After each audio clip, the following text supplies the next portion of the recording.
আজকে আমরা ভাগের দুইটি জাদু শিখব। প্রথম জাদুটি হচ্ছে 5 দ্বারা যে কোনো সংখ্যাকে কিভাবে ভাগ করব। তো আমাদের 5 দিয়ে যে কোনো সংখ্যাকে ভাগ করার নিয়ম হচ্ছে 5 দ্বারা যে কোনো সংখ্যাকে ভাগ করার জন্য উক্ত সংখ্যাকে 2 দ্বারা গুণ করে গুণফলের একক ঘরের সামনে একটি দশমিক দিতে হবে। তো চলুন সমাধান করা যাক।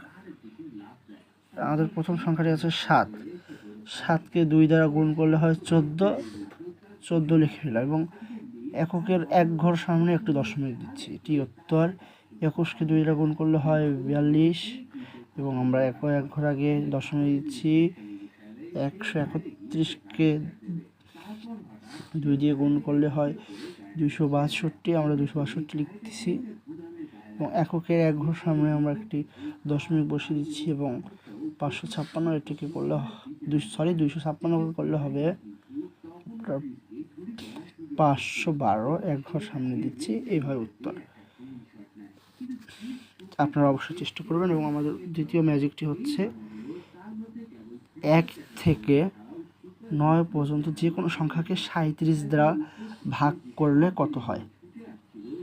তো আমাদের প্রথম হচ্ছে 777, এটিকে 37 দ্বারা আমরা ভাগ করব। এর জন্য আমাদের কি করতে হবে, উক্ত সংখ্যাগুলোকে পরস্পর যোগ করতে হবে। আমরা জানি 7 + 7 + 7 অর্থাৎ 27, আমরা 27 লিখে দিচ্ছি এবং এটি উত্তর।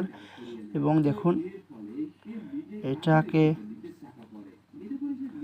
যোগ করলে হবে 15, 15 লিখে দিচ্ছি। 8 একটা দেখুন, এটা 24 হবে এবং এটি কত হবে আপনারা কমেন্ট বক্সে জানাবেন। ধন্যবাদ।